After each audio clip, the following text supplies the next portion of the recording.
let's talk a little bit about plush. We call these plush.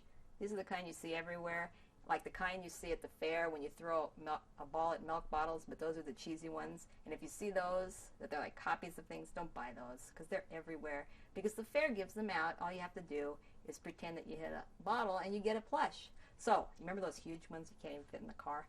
These are some cuter plushes that are characters that we know. This is my pal Gumby. Isn't he precious? He has Pokey too, but I only have a Gumby to show you today. And he's probably from the late 70s, but he's awfully cute. And he's in good condition. He's not dirty. He's got all of his body parts.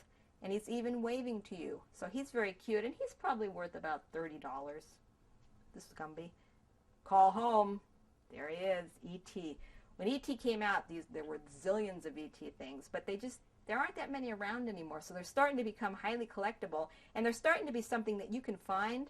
So if you find some ETs, start buying them and putting them away. Because right now, this one's only worth maybe $10, $15. But, you know, if you store your ETs, they improve and increase in value over time. Kind of like a fine wine. A fine ET.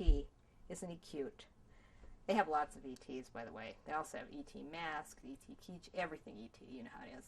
And then let me mention this is a more modern idea, too.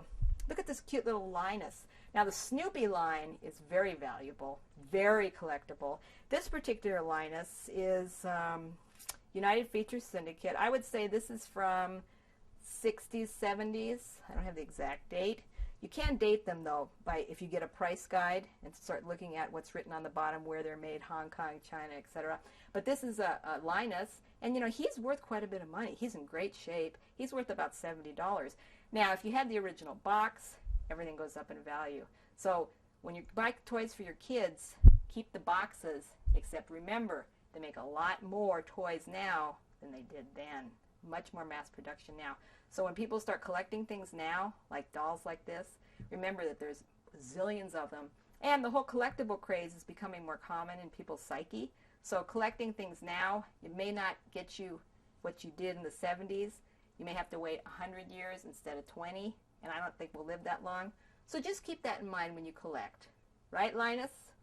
He agrees.